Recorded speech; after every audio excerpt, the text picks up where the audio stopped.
30 El Unicato, Juárez Celman. Revolución del Parque. Pellegrini. Fueron ministros de Juárez Celman, Eduardo Wild, Interior, Norberto Quirno Costa, Relaciones Exteriores, Venceslao Pacheco, Hacienda. Filemón Pose, Instrucción Pública, y el general Racedo, Guerra. La prosperidad económica alcanzó características de euforia durante el primer tramo del gobierno de Juárez. Las líneas de ferrocarril se multiplicaban, llegando a cubrir 38.000 kilómetros en su recorrido, el crédito bancario era fácil, subía el valor de la tierra y, en 1889, llegan 300.000 inmigrantes. Sin embargo, las causas profundas de una gran crisis se ocultaban bajo esas manifestaciones de opulencia. Para peor, una suerte de fiebre especulativa se apoderó de los argentinos, que apostaban en la bolsa sumas siderales. A esa época se refiere una de las primeras novelas que aquí se escriben, llamada precisamente La Bolsa, siendo su autor José Miró, que empleaba el seudónimo de Julián Martel. Miró era colaborador de La Nación y el libro, que se inscribe en el realismo literario, es decididamente antisemita. El interés por la política decreció, reemplazado por el afán que suscitaban las súbitas ganancias, derivadas de veloces transacciones financieras. A Juárez Celman se lo proclama jefe único del Partido Nacional, que casi no tiene oposición. Roca había previsto suceder a Juárez en la presidencia de la República. Pero, al advertir que éste intenta cortarse por su lado, alentando la futura candidatura de Ramón J. Cárcano, sobreviene el distanciamiento entre los concuñados. El gobierno empieza a enajenar bienes del Estado, consecuente con las ideas liberales que alientan sus integrantes. Vende varias líneas de ferrocarril, construidas con capital y esfuerzos nacionales, que son adquiridas por empresas británicas. Se menciona que tales ventas han dado lugar al pago de importantes comisiones. Las obras sanitarias de Buenos Aires son arrendadas por 45 años a un concesionario inglés, sin embargo, las altas tarifas que fija este generan protestas de los usuarios y la operación debe ser cancelada. En 1889 tiene lugar un sostenido aumento en la cotización del oro. Los billetes de papel moneda van perdiendo valor con relación al del oro. Y ocurre que los sueldos son pagados con esos billetes, mientras que los precios acompañan la cotización de este.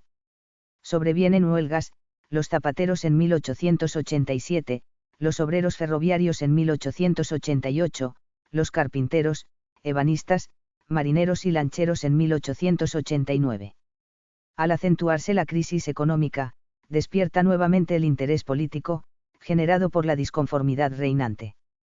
El gobierno cuenta solo con la adhesión de un grupo cerrado, compuesto por sus allegados, que se han bautizado a sí mismos los incondicionales.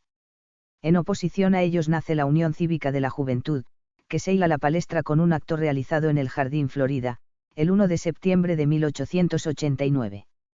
1000 firmas de jóvenes convocan al acto, asistiendo a él figuras ya consagradas, como Aristóbulo del Valle, Vicente Fidel López, Goyena y Leandro N. Alem.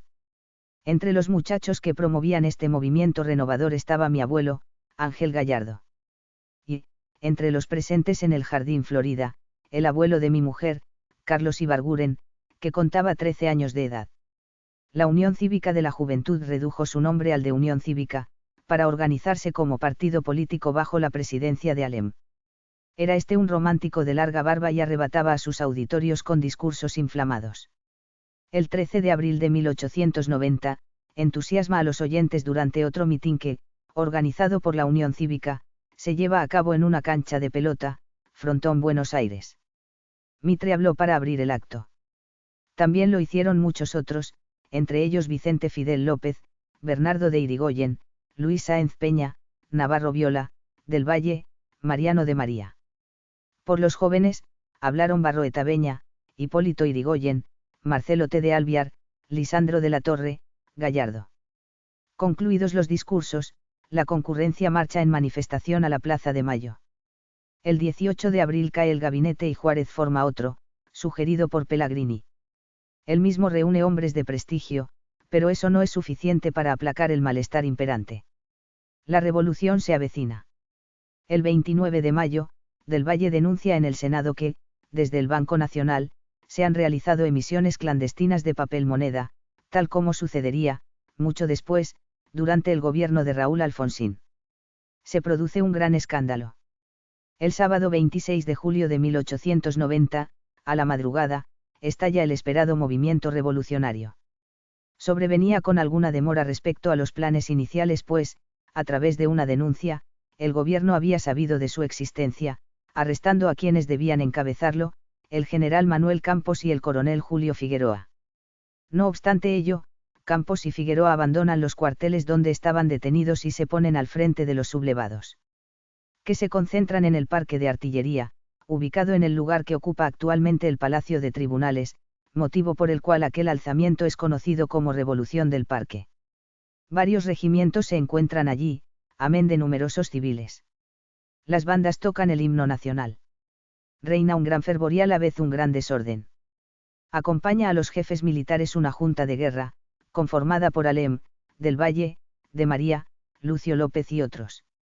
Las tropas leales al gobierno están en los cuarteles de retiro, donde también llegan el presidente Juárez y algunos de sus ministros. La policía, al mando del coronel Capdevila, responde a las autoridades y rodea el parque con cantones, reductos de hombres armados, que se improvisan en bocacalles, zaguanes, balcones y azoteas. También hay cantones revolucionarios en varios puntos de la ciudad. La escuadra, que cuenta con pocos buques, se une a la revolución. Parte de los efectivos gubernistas avanza hasta la Plaza Libertad, haciéndose fuerte allí. Mientras Capdevila organiza esa posición, una bala lo derriba de su caballo negro, dejándolo fuera de combate. Levalle, leal, sigue su avance por Libertad. Y, sin saberlo, prácticamente se cruza con una columna que, al mando de Espina, revolucionario, avanza por Talcahuano en sentido contrario. La lucha es intensa y, cerca del mediodía de ese domingo, 27 de julio, comienzan a caer los obuses de la artillería naval sobre algunos sectores de la ciudad. Poco antes de las 11 de la mañana, Alem y Pellegrini conciertan una tregua, que se prolongará hasta el martes 29. Durante su transcurso, sucédense las gestiones de paz. Y, aunque el balance de fuerzas resulta claramente desfavorable a los revolucionarios, varios de estos no admiten capitular. Pese a ello se alcanza un acuerdo, en virtud del cual los rebeldes depondrán las armas pero serán amnistiados. Al día siguiente, el senador Pizarro pronuncia una frase que sería célebre, pues define con exactitud el estado de cosas que se vive: la revolución está vencida pero el gobierno ha muerto. Juárez Celman, en efecto, no resiste el cimbronazo. Renuncia a su cargo el 5 de agosto, retira después la renuncia y la vuelve a presentar el día 6, siendo aceptada por la Asamblea Legislativa. Carlos Pellegrini, vicepresidente hasta entonces, ocupa la presidencia del país el 7 de agosto de 1890, en medio de aclamaciones. Pellegrini es una de las figuras más representativas de la generación del 80. Lo llamaban el Gringo, porque era hijo de Carlos Enrique Pellegrini, un ingeniero natural de Saboya que llegó contratado por Rivadavia, transformándose luego en uno de los pintores que mejor plasmó en sus telas la realidad argentina de aquel tiempo. El Gringo, sin embargo, fue un porteño arquetípico. Corpulento, inteligente, simpático, elegante y decidido, era abogado, combatió en la Guerra del Paraguay, ocupó los más altos cargos públicos y fundó el Jockey Club. El gabinete que secundaría a Pellegrini en su gestión estuvo formado por el general Roca, Interior, Eduardo Costa, Relaciones Exteriores, Vicente Fidel López, Hacienda, y José María Gutiérrez, Instrucción Pública, permaneciendo el general Levalle como ministro de Guerra y Marina. Gracias a créditos negociados en el exterior, a una mejor administración y a algunas buenas cosechas, como así también a la creación del Banco de la Nación, Pellegrini logró encalmar la economía, pese a mantenerse una fuerte deuda externa. En política, la Unión Cívica no se contentaba con el alejamiento de Juárez Celman, aspirando a cambios más profundos. Pero los grandes electores nacionales seguían siendo Roca y Mitre, que se pusieron de acuerdo en marzo de 1891, asumiendo Roca el compromiso de apoyar la futura candidatura de Mitre a la presidencia, con el propósito, dijo Roca, de pacificar los espíritus y unir a los argentinos. Las publicaciones satíricas llamarían a ese acuerdo el acordeón, representando frecuentemente a sus protagonistas tocando tal instrumento. El referido avenimiento entre Mitre y Roca causa la escisión de la Unión Cívica, pues, mientras algunos cívicos son partidarios de admitirlo, otros lo rechazan por ver en él un modo de perpetuar las malas prácticas políticas del régimen, que afligen al país. Forman estos un comité denominado Unión Cívica Radical, cuna del partido que, con ese nombre y no obstante diversos desgajamientos que lo dividirían, seguirá actuando hasta nuestros días. El jefe de la nueva fracción es Leandro N. Alem. Alem hace giras por el interior, suscitando fervorosas adhesiones. Por otra parte, también corren vientos renovadores dentro del oficialista Partido Autonomista Nacional, PAN. El acordeón está pinchado, pierde aire y al compás de su música son pocos los que bailan. Surge así la candidatura de Roque Sáenz Peña, un hombre joven y brillante que despierta interés, tanto entre los disgustados del partido oficialista como entre aquellos cívicos que, en un primer momento, han creído en las bondades del acuerdo Mitre-Roca. Una hábil jugada frustrará no obstante, por el momento, la ascensión de Roque Sáenz Peña. Inducido probablemente por Roca, a quien no en vano llaman el Zorro, Mitre propicia como candidato a don Luis Sáenz Peña, padre de Roque. Don Luis es un jurista expectable, miembro de la Corte Suprema y católico prominente. Lo convencen de que su postulación será prenda de paz para la República y acepta. Roque, elegantemente, se hace a un lado. Los radicales bullen en la oposición.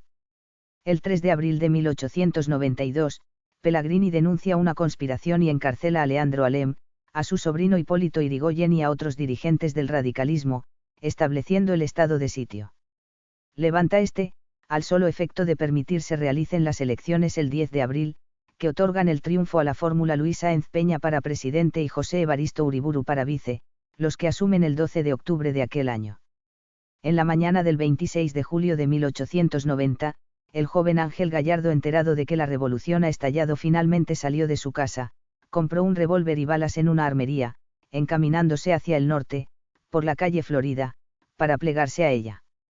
Al alcanzar la esquina de Cuyo, hoy Sarmiento, ve venir un coche de caballos, dentro del cual reconoce al ministro de Hacienda Juan Agustín García.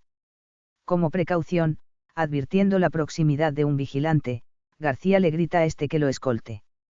Corre el policía respondiendo al llamado, sable en mano. Pero Gallardo lo ataja, apuntándole con su revólver. El vigilante se aleja en busca de refuerzos. García baja del coche, refugiándose en una roticería próxima. Intentaba salir de ella cuando Gallardo lo encañona, advirtiéndole, no se mueva porque voy a tirar. Un periodista, de apellido Mendía, completa la obra, precipitándose sobre el ministro e introduciéndolo nuevamente en el negocio, desde donde sería llevado prisionero al parque por un grupo de cívicos. También se dirigió allí Gallardo, permaneciendo en el bastión revolucionario hasta que Marcelo T. de Alviar lo hace salir, junto con otros civiles, a los que informa que acaba de firmar la capitulación.